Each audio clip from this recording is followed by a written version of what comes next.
Welcome to Kellogg's Global Politics, a podcast on current events in U.S. foreign policy and international affairs. My name is Dr. Anita Kellogg, an international relations scholar specializing in the relationship between economics and national security. I'm here with my co-host, Ryan Kellogg, an expert in energy investment and policy. Thanks. Glad to be back. So we're recording this on April 24th, 2022. In today's episode, we first look at the war in Ukraine as the Russian military now focuses on the eastern part of the country. What are the West's next steps, both in terms of military aid and economic sanctions? We then turn towards recent elections from key U.S. allies around the globe, with a focus on France, South Korea, and Colombia. Each is impacted by the economic strains of both COVID and the inflationary environment exacerbated by the Ukrainian war. How do each of these elections impact U.S. regional strategy, particularly against its strategic rivals, Russia and China? Okay, well, we want to note that we are a week later than we usually record because we had just gotten back last Sunday from a spring break trip to New York City, and it was Easter, and my throat hurt. Yeah, all valid excuses, I think. But now I feel like way out of practice with doing this. So this could be a rough one, folks. I don't know. Speak for yourself. I always feel that way. You always feel that way. Yeah, there you go. Yeah, so what were your impressions? It's been a long time since we've been back to New York, like a real long time, probably 15. Yeah. Really it's more than 10 years. Let's put it that way. Exactly. So, yeah, I have to say I know nothing about art, but I was really taken by the Guggenheim Museum. I didn't even look it up when you put it on the agenda. I really liked their exhibition on Kalinsky, who was actually born in Ukraine, I guess. So they looked at his art, and you go in a circular direction, and you start with his more recent paintings, which I think were right after World War II period, all the way back to his early work, where you can really see his influences of the post-impressionists, Picasso, and even to some extent Van Gogh. But I don't usually like a sort of abstract sort of art, but I found his to be really moving, and I liked the kind of reverse narrative. And so I just liked everything about it. Yeah, and it was neat. It was the first time we had been to the Guggenheim. And so the building itself was designed by Frank Lloyd Wright. And it's this kind of spiral structure. So you're actually walking up a ramp as you go to the top of the museum. And kind of his artwork was displayed along the outside. So you kind of see it as you progress upward towards the top. Yeah, the whole design of that building, its acoustics as well, just was really impressive. And for me, I've seen several of Frank Lloyd Wright's houses, and I'm like, oh, that's interesting. They're very different, but I wouldn't want to live here. But I really liked his design of this building. Yep. And anybody listening that is familiar with NC State or NC State alum, gosh.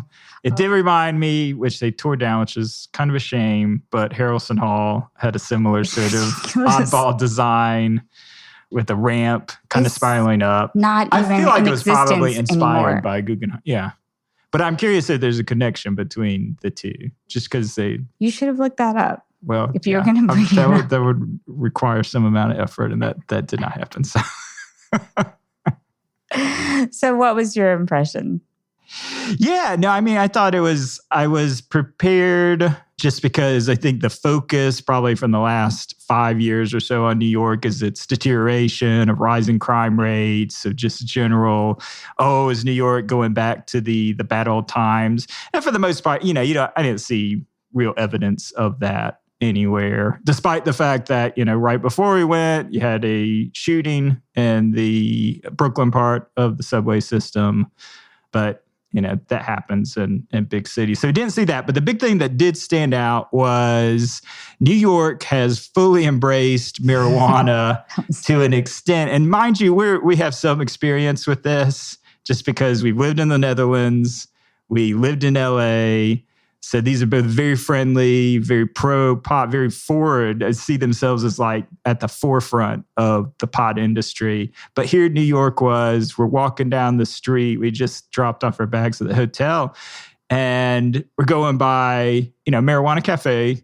And right there on the sidewalk where everybody is walking, they had a little roped off area and people were, token up right there on the street, which was wild because that, to my understanding, is still not legal in the Netherlands or LA. So New York was going all out. It was pretty crazy.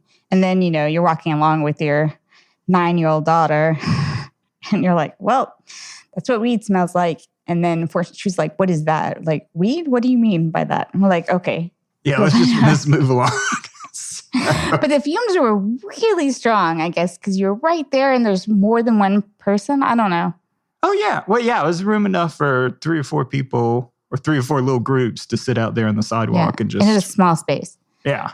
And then that wasn't all. You go a little further, it's just like a food truck. It's like exactly like a food truck. Yeah. And it advertises the varieties and edibles and anything else related to that. So... which again, I do not remember seeing in LA. They were very controlling with the licenses. So it was like a certain number of licenses that you almost had to inherit into. Like it was hard, even when it became legal, to get additional store licenses.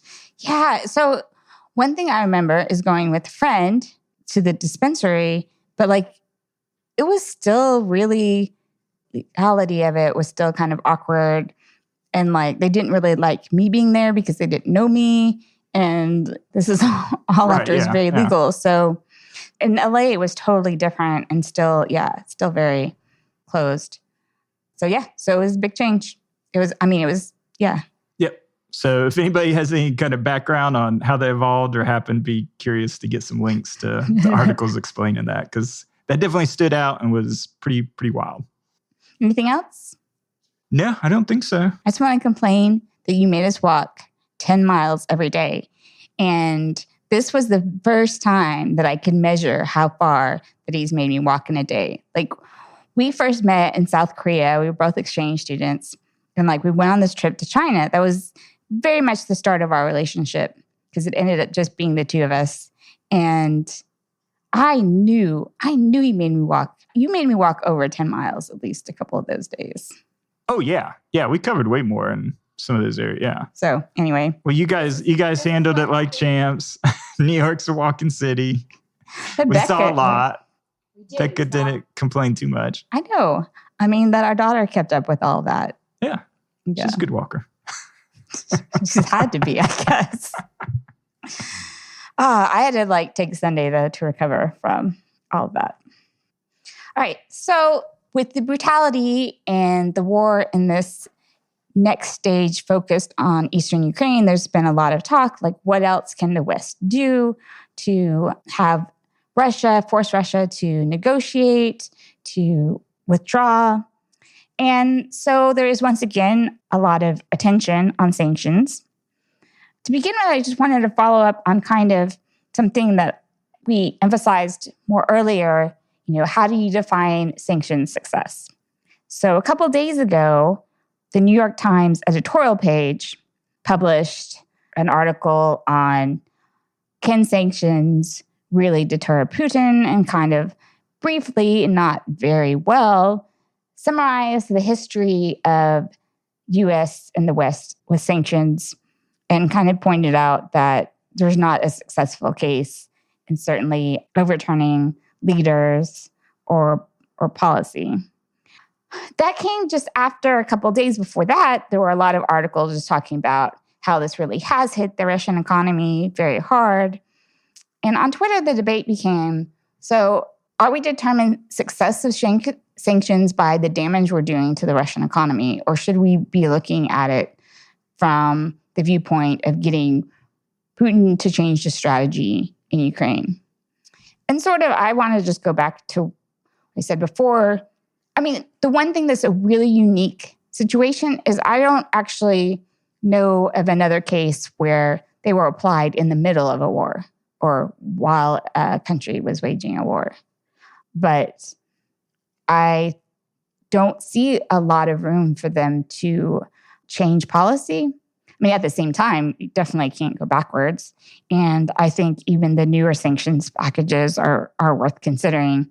But I think if we keep in mind what our goals are and how we can use it strategically, we still have to have a plan of negotiations to the extent that there is even one. I mean, I don't think there is right now, but I don't know. Maybe an opportunity opens up. So anyway, I'm not very optimistic about sanctions increasing either. I don't even know how far the next ones will go. So the new sanctions are mostly focused on energy. And I also see this a lot on Twitter too, just this why Europe's the problem. They're giving Russia money for their oil and gas that's feeding Putin's war. We need to get them to stop.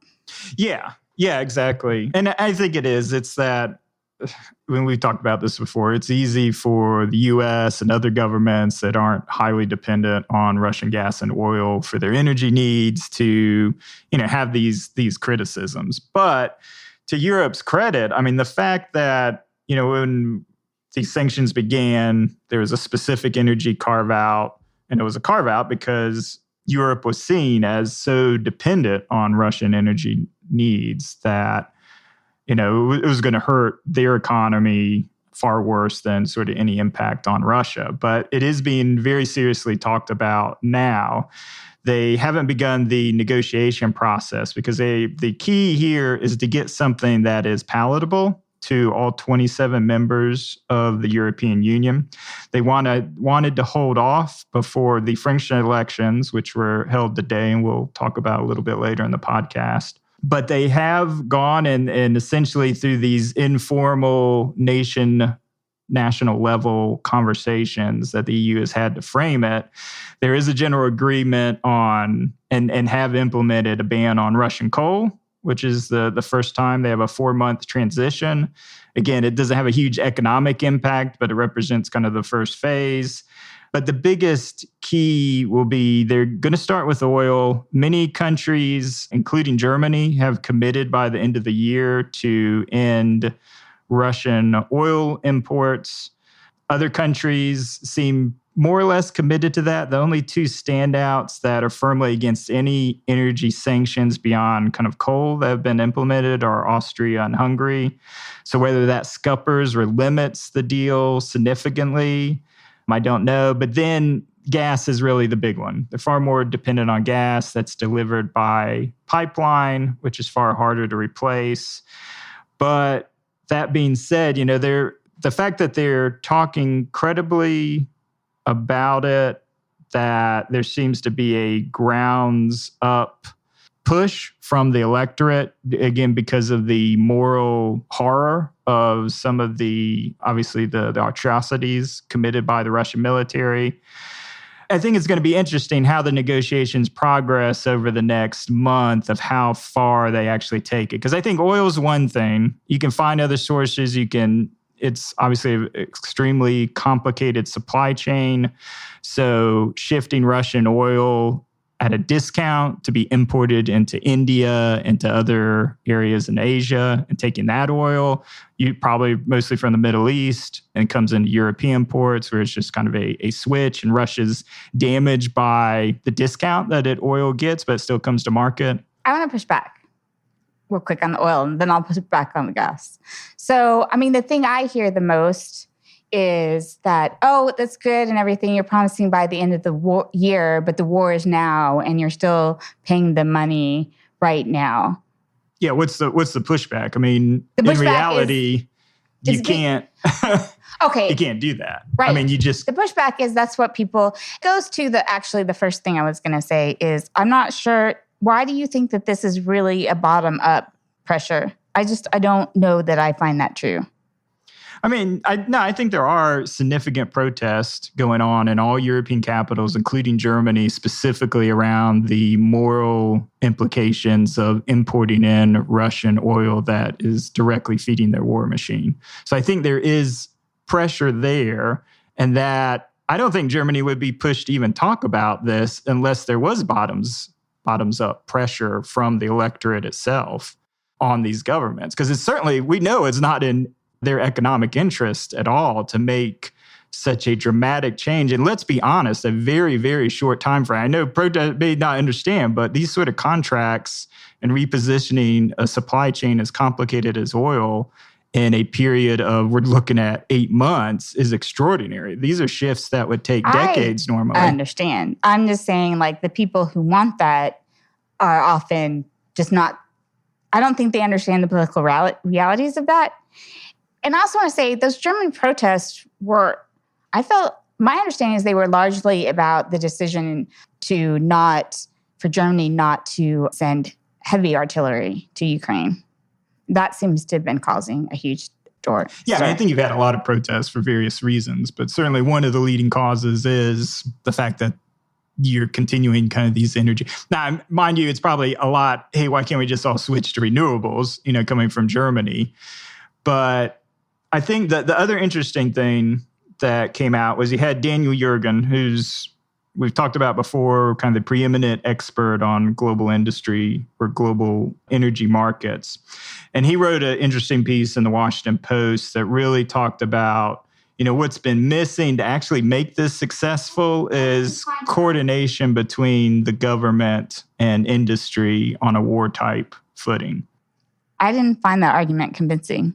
Why would it be convincing? I mean, we've talked about this a little bit before, but it's essentially, I don't see it happening just because I don't feel like the governments, even in the EU, are treating this as an existential threat to the point where you're willing to enact something like World War II and the War Powers Act, where you have legitimate and constant collaboration between government and industry around energy policy in order to make sure supply gets to the market in an expedited manner, that investments are made in an expedited manner. Yeah, and we've talked about the feasibility of that does not look very strong to me. And there's a lot of problems, I think, with his analysis of just how much oil can be produced and at what cost, right? So, as we go on and talk about these elections, inflationary pressure, particularly on the price of, petrol, gas for cars, is in itself, undermining or questioning the stability in these Western nations to be able to keep the kind of political leadership that will keep the pressure on Russia. So, I mean, I think you definitely have that counter.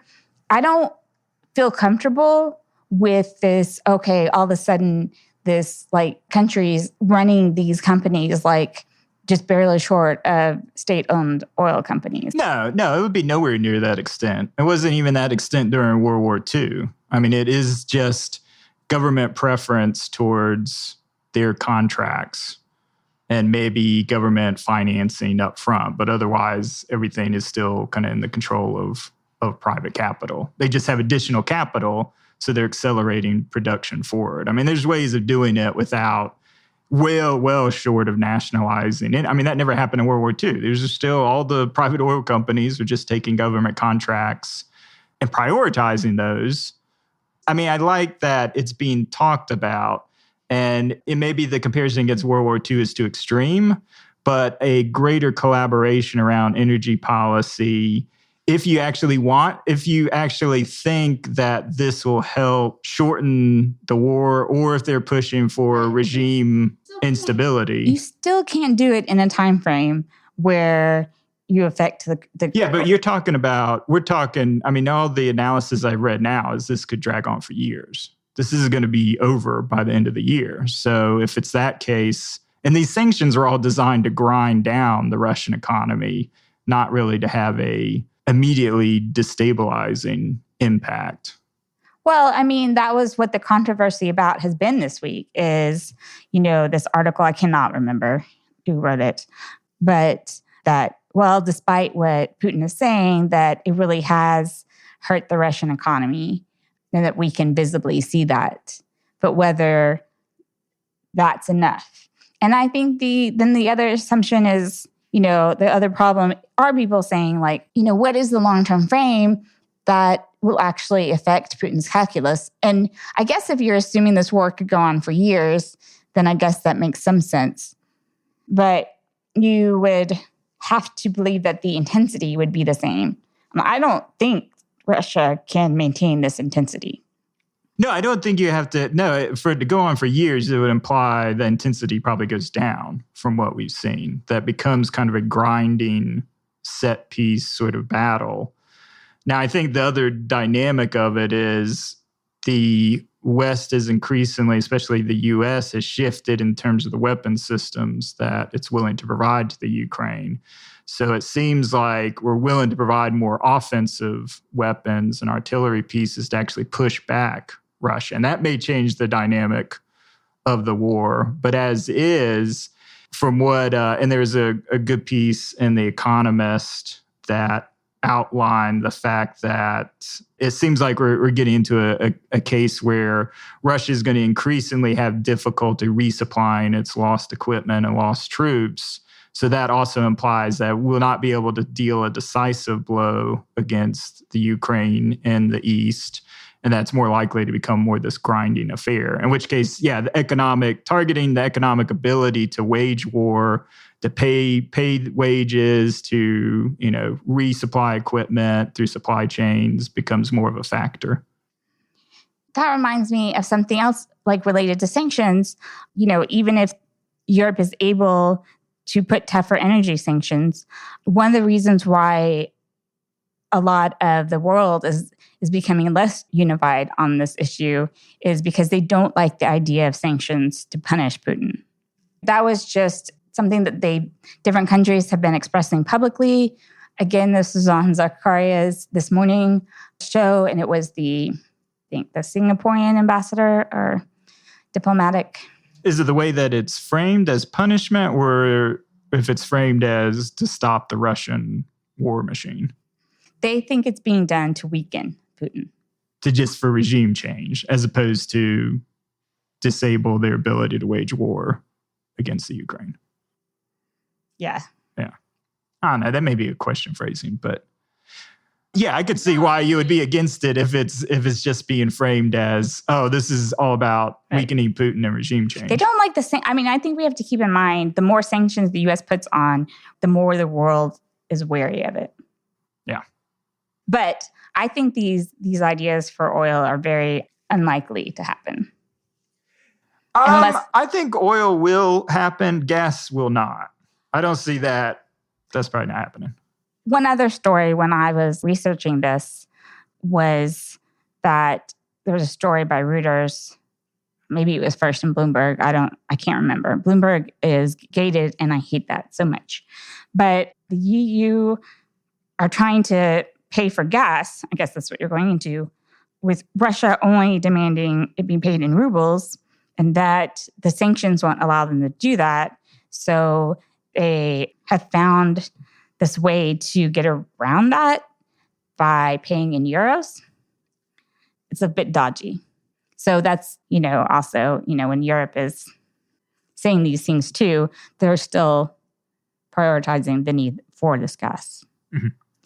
Oh, and then the other thing I read was that EU commissioner was telling people if they want to reduce energy dependence on Russia, that they should work at home more, not put the air conditioning on, or at least not very high, sort of all these things. Jimmy Carter sort of recommendations, which does not go well in the U.S. I don't know if European audiences are more receptive to that. But this is what I was thinking. I don't believe that there will be a big difference because I don't believe that the majority of people care enough.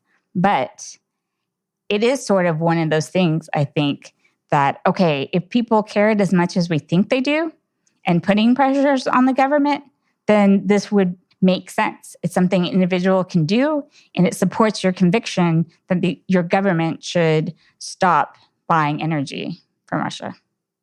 It might have some success, particularly if there are more atrocities that are revealed. I think when, if they're able to retake Mariupol, whereas the stories kind of come out of that, these would be pretty horrific. I could see it have an impact. Now, mind you, I guess we'll see the first potential sacrifices around, the summer with air conditioning and things like that. But whether it'll be a material impact, I don't know. I mean, was it a material impact in the 70s? Do people actually kind of cut back? I mean, part of it is just economic behavior. People are going to cut back naturally just because their energy bills are 3 times what they were before. So they will conserve in that extent.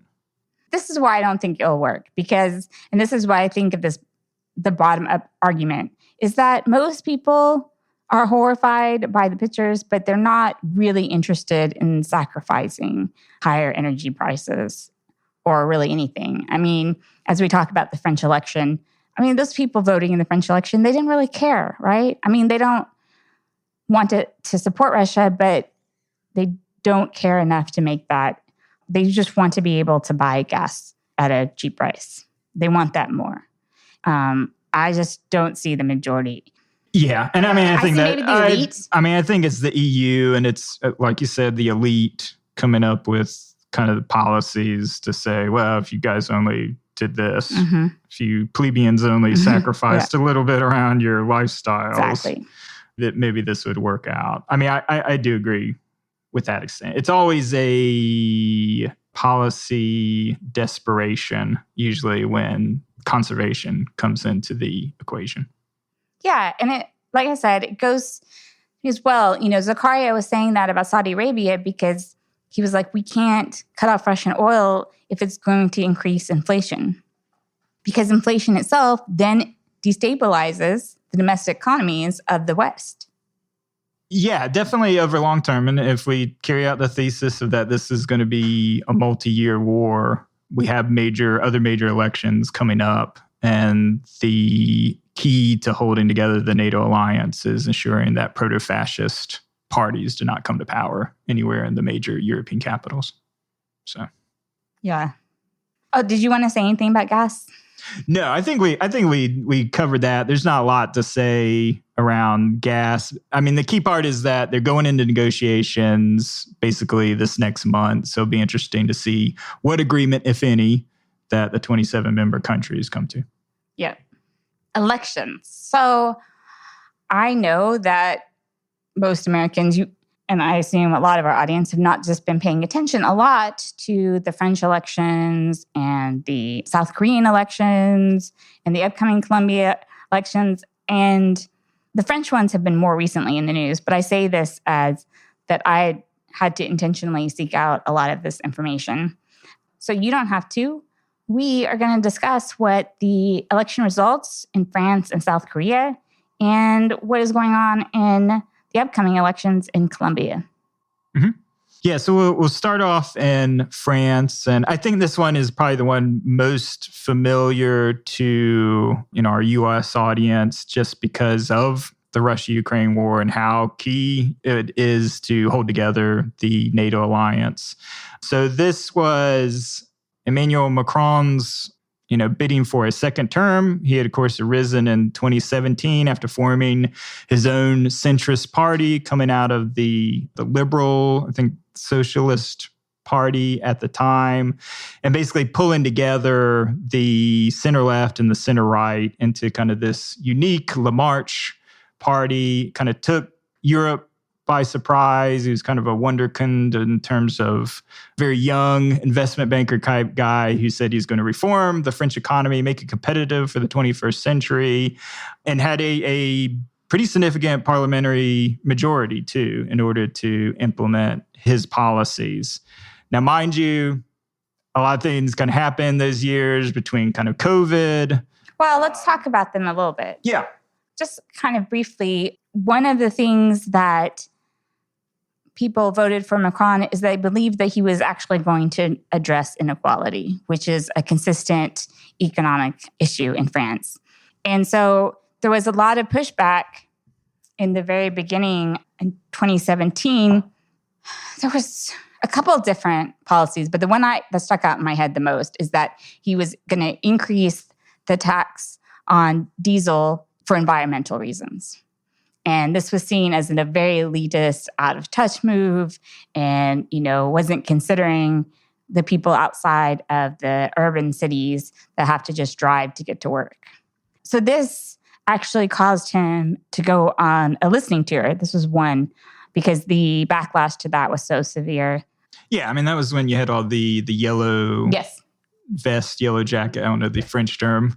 Yellow vest. Or no, was it yellow jacket? I was just listening to this.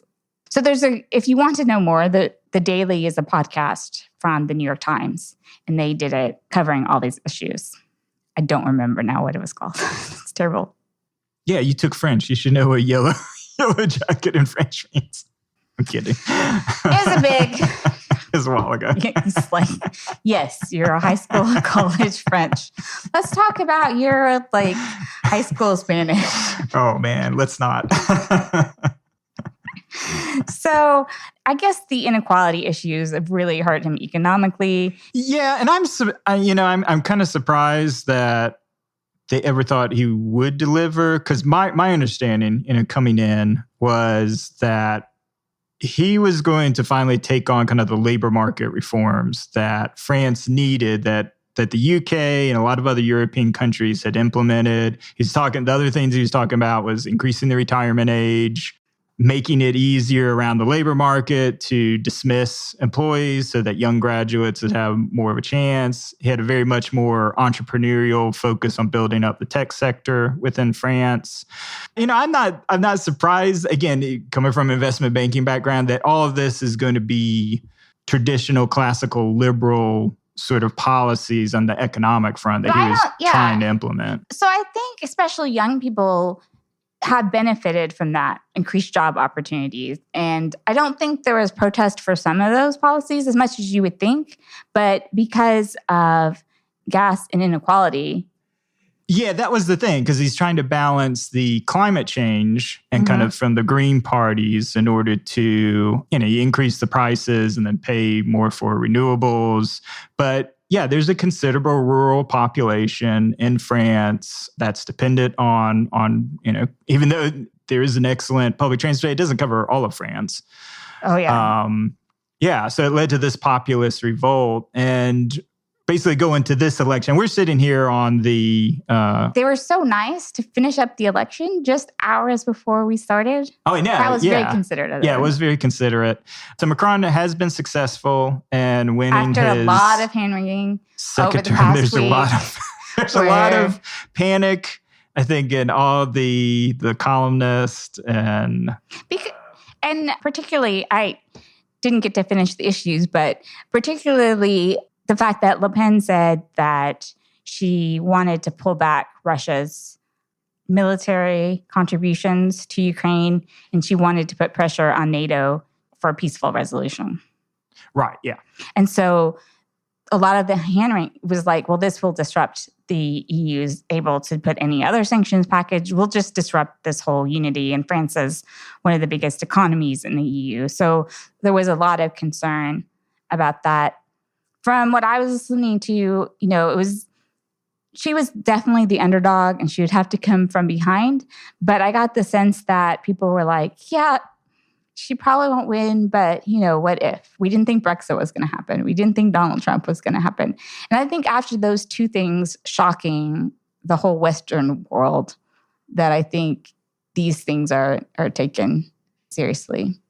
From what I saw, the margin was not nearly as close as they expected either, but not as big as the first one. No, yeah. I mean, I think that's the key. And the articles that I've read following kind of these election results have focused on the fact that what Marine Le Pen has succeeded in, unlike her father, has made the far right and its anti-immigrant nationalist movement has made it mainstream, essentially. Mm-hmm. So now, we mentioned before, Macron has claimed the whole middle part of the political spectrum.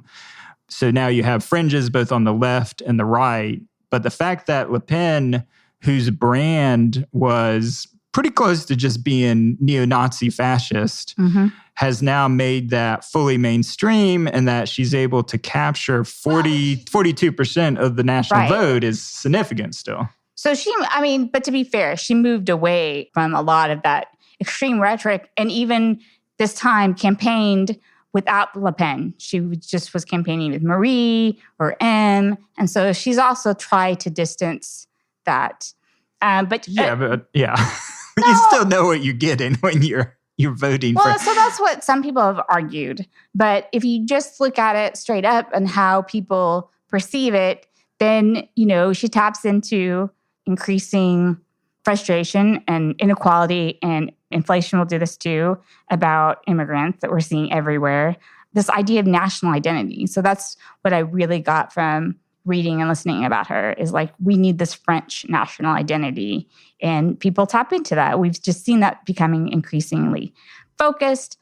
France has some unique international issues because it still has a lot of colonial ties. And so there was recently a coup in Mali that Macron has been personally involved in.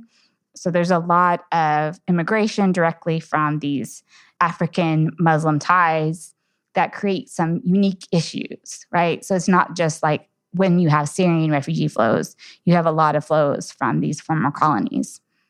And obviously, Algeria historically has been the major source of immigration, and kind of all the tension domestically around the inability to integrate these groups into French society. And France, to its credit, I mean, has always framed itself as less focused around ethnicity and more focused around, not the blood and soil, but around ideology, around, fraternity, liberty, egalitarianism, the core of the French Revolution.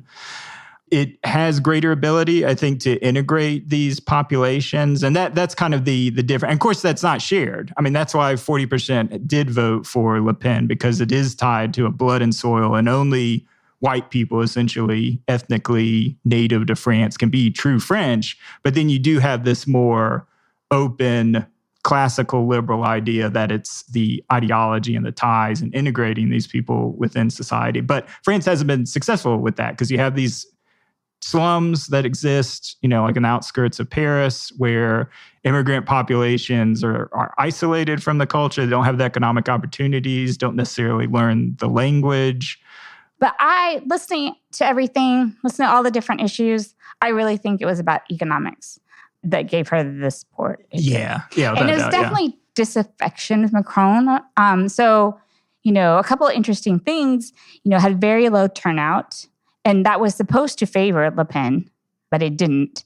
And it seemed like so much of, and again, I can only rely on media reports, right? And sort of who they're interviewing. But it seemed that in some ways it was a protest vote against Macron. So I can't even say how much it is for fundamentally supporting Le Pen's policies. But anyway, she's supposed to have more energetic. But really, it just seemed like they were choosing between evils, and many people just didn't even choose. Yeah, I mean, definitely a good part. And you mentioned the shift in tone, and Le Pen spent much more time, I think, visiting the villages in the French countryside, talking to people specifically about economic issues, while, Macron from the LSE Palace has been like an emperor, more concerned with his foreign adventures and being the great diplomat with Putin, and just seen as... So he didn't really run a campaign until like the last week or so. Which, to be fair, French election campaigns are much shorter, so wait in the last 2 weeks. Right. But I thought it was interesting because they're hearing like some people say, well, he hasn't even prioritized this by not campaigning. There was this thing that got attention because it was like him hanging up on Putin, or like saying, I got to go, I have this errand to do. And this errand was like campaigning. Event, right? Yeah. And people... It's like these annoying democracies, where you have to... And so people were annoyed by that. But at the same time, I feel like I hate that the president spends a whole year or more campaigning. Like, I want him to be doing his job. Oh, yeah. Yeah, no, American campaign seasons are ridiculous. And then I also thought, if you've not seen it, you have to look these up, of Macron, his pictures in the French palace, and he wants to be all casual. So he wants to be one of the people. And so he's like in a like sweatshirt or something, right? And just doing all these poses in this, this grand presidential palace with all this history. Yeah. It was the most hilarious It does thing. remind me of like a John Kerry or Mitt Romney trying to act like a man of the people. Yeah, it's totally gets messaging wrong as like completely as you can. And then anyone in the international community was just like, this is, these are some bad photos. I mean, people were just amused. Yeah. But I think, on the positive side, he won.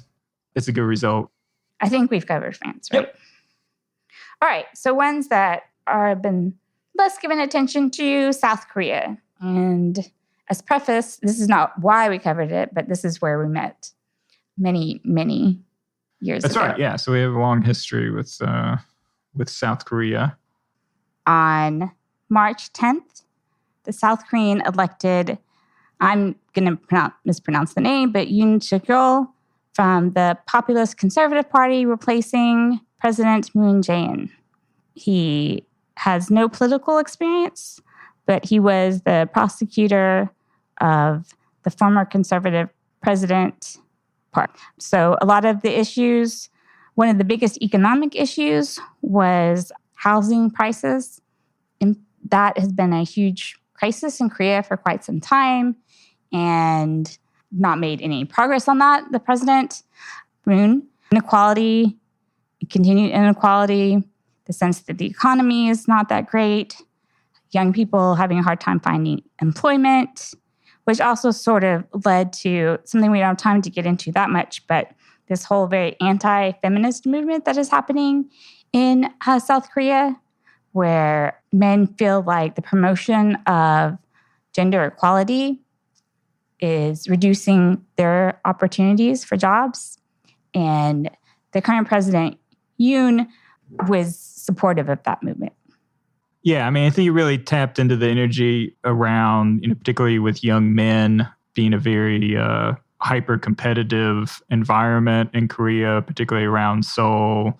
The kind of slow dissolution, similar to Japan, of the Chabal model, where you get lifelong employment and kind of the big champion companies. As that model falls apart, it becomes increasingly hard for all these college-educated men, because, again, education is so heavily emphasized in Korea, to actually compete for these jobs. So it's natural to scapegoat women who've also, which I was surprised to read just how far Korean women sit in terms of opportunity and on all these sort of metrics compared to other developed countries. Well, I'm not sure. I'm not surprised, but it's considered last among all developed countries. Right, yeah. I mean, last. Yeah, that's why I was surprised. Oh, you were surprised? I was surprised that it was absolute last out of developed countries and all these sort of metrics. Like below Japan. I consider Japan a pretty... Yeah, no. And so that's kind of what's been crazy is, and I remember reading as the anti-Me Too movement sort of, it was called, although this was considerably after Me Too, but just men were attacking women on the streets.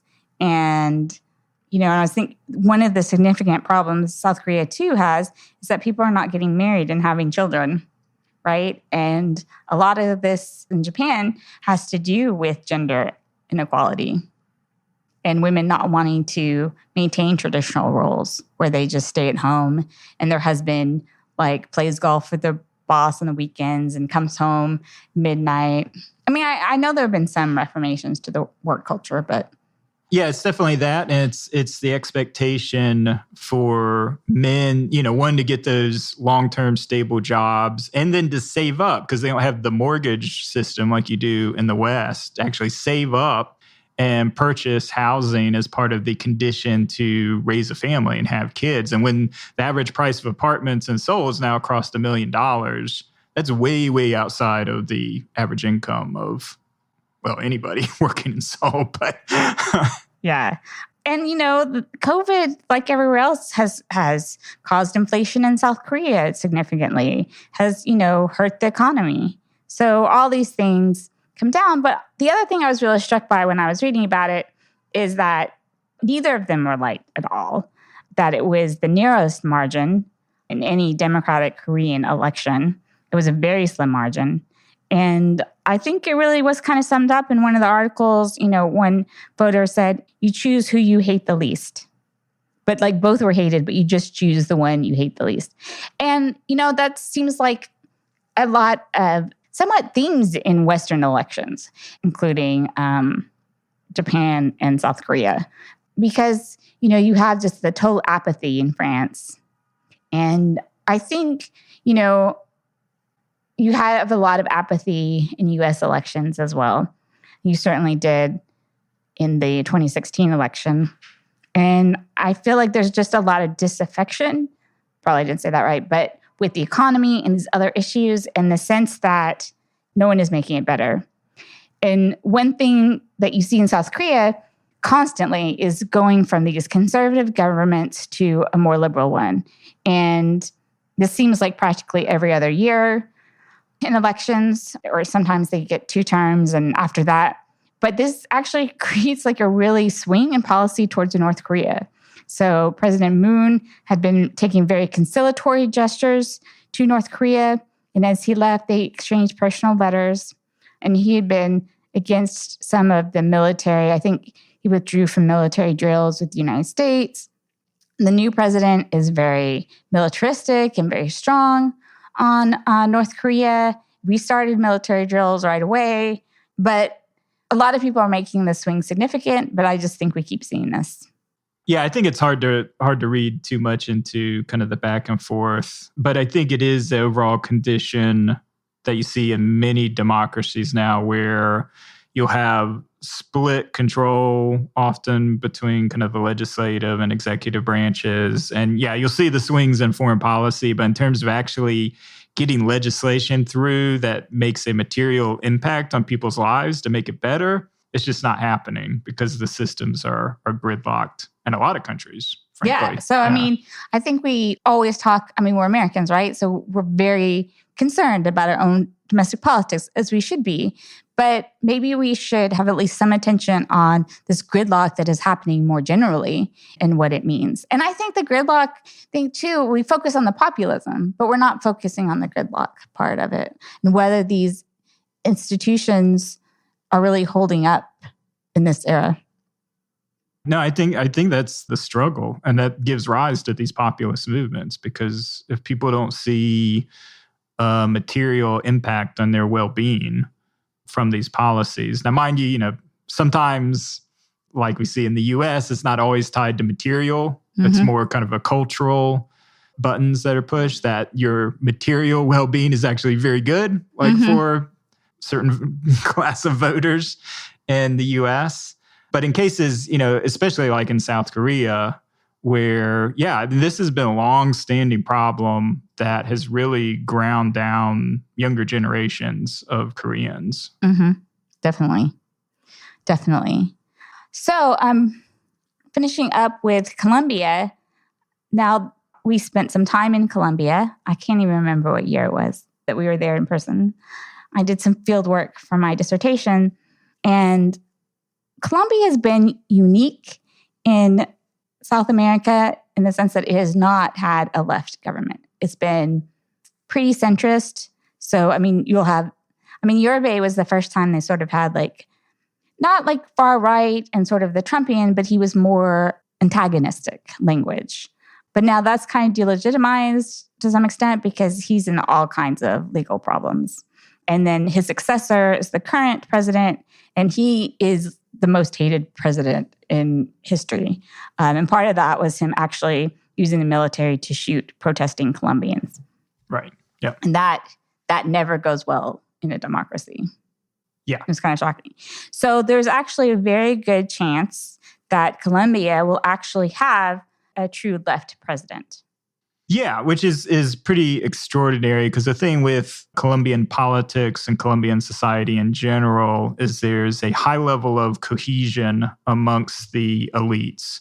And it's always favored a center-right approach, especially around the economy. And I think that has benefited the Colombian economy and the middle class to the extent that there's been a much greater level of stability, that haven't had the huge debt crises and currency crises that you've seen in other South American nations. But at the same time, because of this cohesion, they've turned a blind eye to the extreme inequality that exists within the country. And despite the opportunity following the peace accords to have real reform around land distribution particularly, that they haven't delivered on any of that. Yeah, I mean, the problem in Colombia is you won't really address inequality until you can address land redistribution. But no one even knows how that would work in a democracy. And one of the things I thought was interesting is Petro, the left candidate, was saying that he will not expropriate private property. So this was seen as very significant. He had other ways for kind of encouraging some of the property reform, but you have these elite families who own incredible amounts of land, and that helps them keep their wealth. One thing that I didn't know about the COVID crisis is, and Colombia came out fairly well compared to other countries, but obviously there are severe economic consequences, and that 1.9 million people fell out of the middle class. And, that's definitely, it's like the opposite of when we were there during Santos, and there was just all this optimism about a growing middle class and people it still was pretty elitist, but people being able to have educational opportunities, not to have to come from an elite family, to be able to get jobs that will make middle-class jobs. And you can only imagine how, of course, so many of these protests, when you are falling out of the middle class, like that's always obviously a really bad thing in democracy. So it's led to just wide amounts of protest and disaffection. And the fact that the current president is hated. Yeah. The polling of 84% of Colombians saying the country's moving in the wrong direction. And the fact that, the center-right party with Duque has kind of avoided any of these reforms that honestly, Santos, the president during the peace accords, was a strong advocate for and pushing. So you haven't really seen kind of that peace dividend that was promised and kind of shown during that period when we were there, or it was a period of optimism. Because then you had this conservative right, Duque, come in and kind of undermined a lot of that progress. Because Uribe he was Uribe's puppet, and they disagreed with all of that was too lenient against FARC and its leaders. They wanted to see them jailed and punished, and certainly not made a political party that has seats within the legislature. Yeah, and there were obviously economic interest in there too. Duque began his unpopularity because of tax reform that then, led to this broader discontent.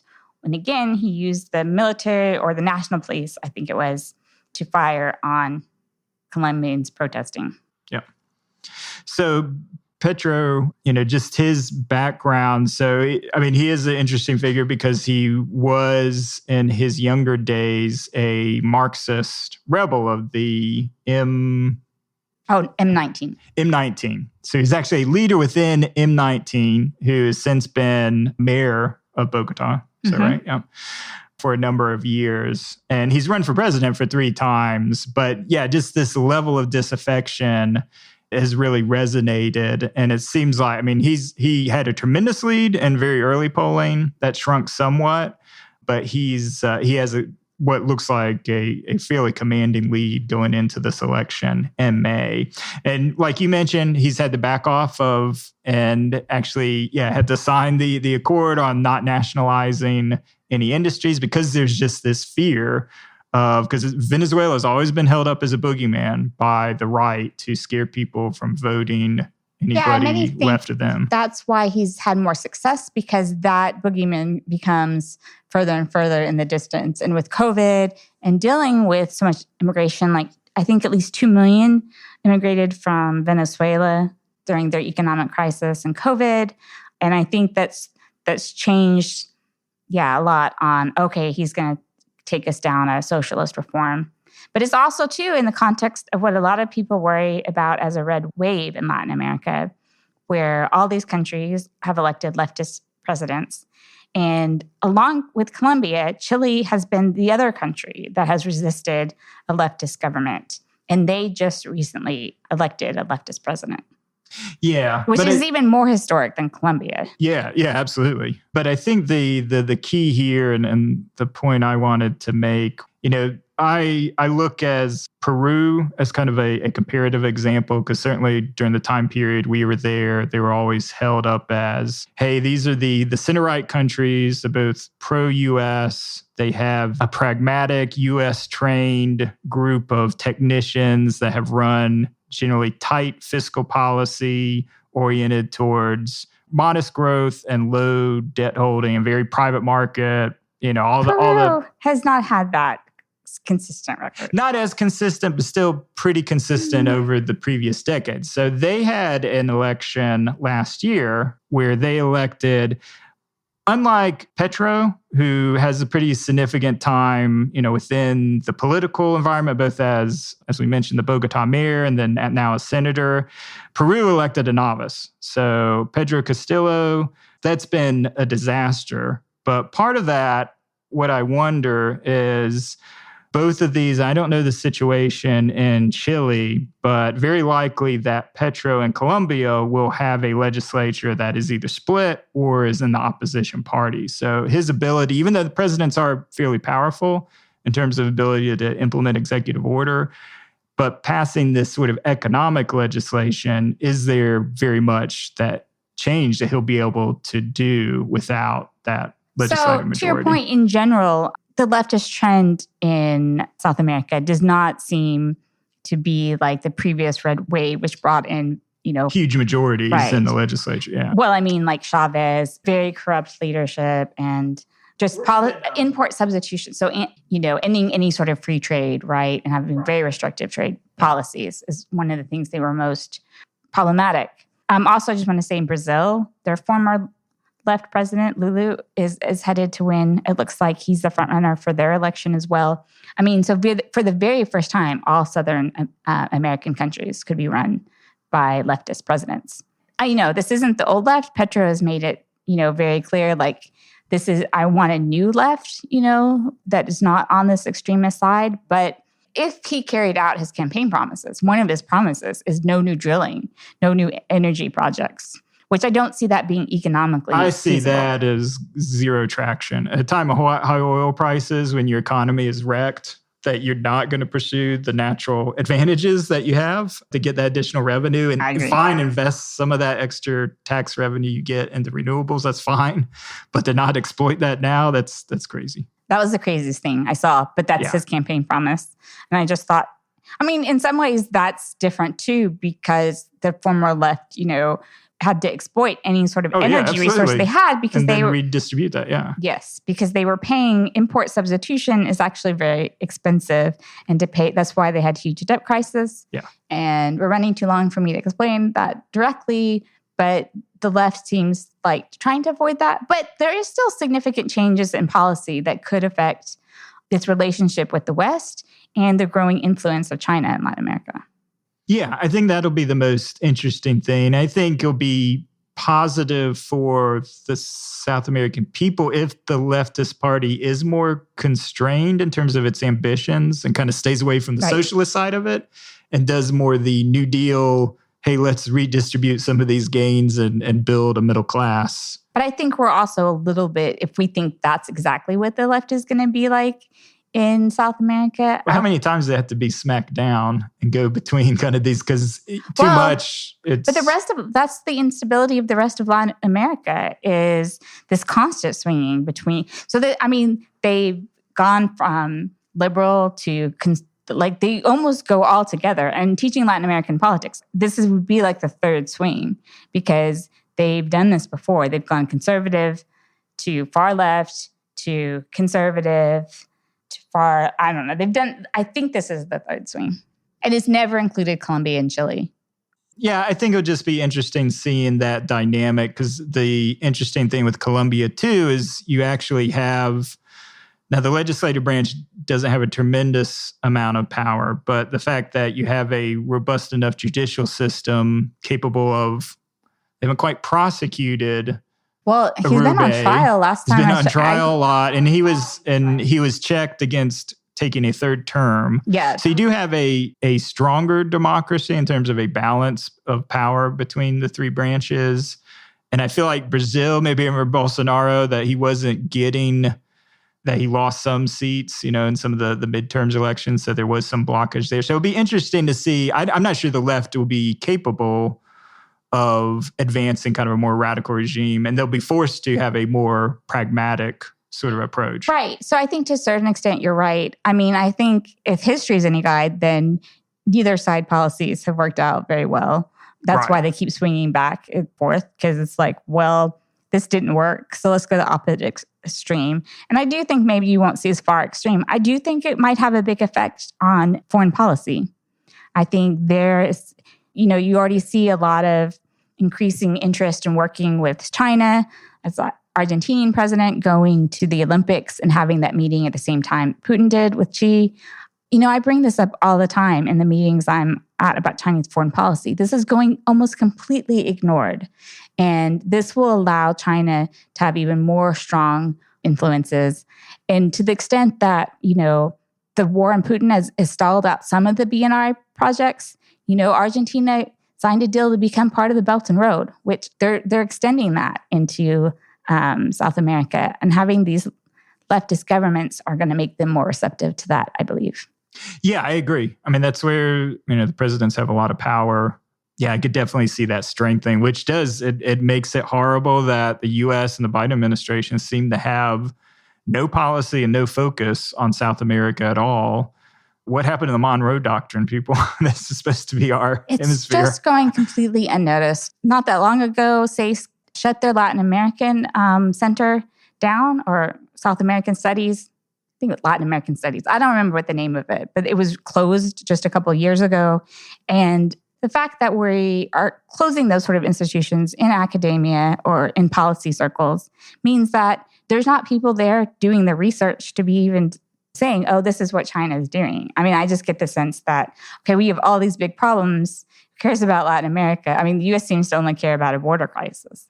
But it's really mysterious how we have not protested China's influence. I mean, not even just protest. We just can counter it, right? And countering it with just showing up to meetings and, having a more engaged diplomatic. Being actively engaged. Because that's what China's doing. It shows up.